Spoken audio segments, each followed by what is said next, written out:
Il s'est passé cette nuit un événement extraordinaire alors que le président Trump faisait un discours commentant les élections, disant qu'il avait gagné, que si on comptait uniquement les bulletins légaux, il avait gagné les élections présidentielles, mais que si on comptait les bulletins illégaux, eh bien il les avait perdus. Parlons donc de bulletins illégaux sans bien sûr apporter aucune preuve à ces affirmations.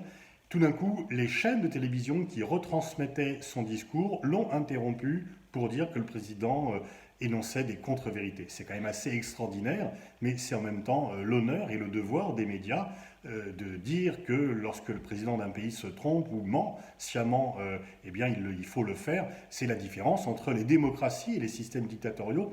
Dans les systèmes dictatoriaux, la presse répète les éléments de langage des autorités. Dans une démocratie, il ne faut pas hésiter à le contredire, surtout pour des choses aussi importantes que les élections. Vendredi 6 novembre au matin, on est toujours en attente du résultat définitif et officiel des élections américaines. Biden, selon toute vraisemblance, devrait les emporter, puisque sur les 5 États encore en jeu, il suffirait qu'il en remporte un seul pour remporter l'élection. Mais en fait, il y a un autre vainqueur de ces élections, c'est Xi Jinping. Et dans le grand sujet géopolitique à venir, dans la grande compétition que se livrent Pékin et Washington, eh bien, Pékin vient de nouveau de marquer des points. Pékin avait déjà marqué des points pendant la crise du Covid-19. Si l'on compare la gestion de la crise sanitaire par les autorités chinoises et la gestion catastrophique par les autorités américaines, Pékin a marqué des points. Et là, le scandale, pour le moins catastrophique, qui est donné par la démocratie américaine, permet à Pékin de continuer son rattrapage des États-Unis. Le spectacle actuel, pour le moins calamiteux, permet à Pékin de continuer finalement à gagner des points dans la bataille qui l'oppose à Washington. La Chine va mettre en avant qu'elle a un régime stable dont les dirigeants s'occupent de la population, alors que la démocratie aux États-Unis, c'est le désordre, c'est la pagaille, et c'est peut-être même la violence bientôt.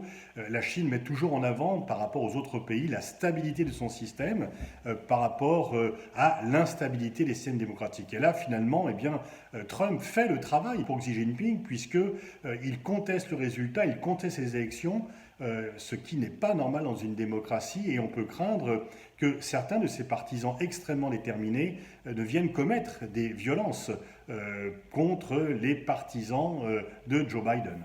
Une démocratie, pour bien fonctionner, doit respecter certaines conditions.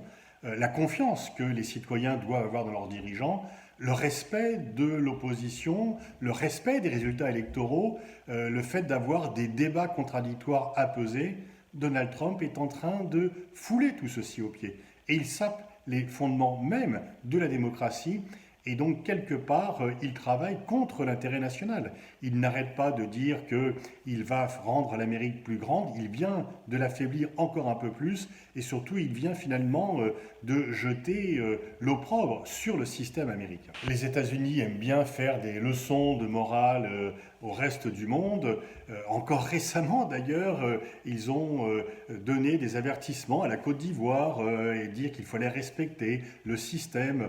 Et donc là, tous les pays africains qui ne cessent de recevoir des leçons de bonne gestion, à la fois économique et démocratique, de la part des États-Unis, doivent regarder ceci avec beaucoup d'ironie, parce que si les mêmes événements se passaient dans un pays africain, eh bien sûr, on en conclurait au caractère ingérable et immature des pays africains. Il y a certainement une réflexion à avoir sur la façon dont la démocratie est organisée aux États-Unis, parce que là, on fait toujours les comptes, mais en fait, Biden a 4 millions de voix d'avance sur Donald Trump au niveau national.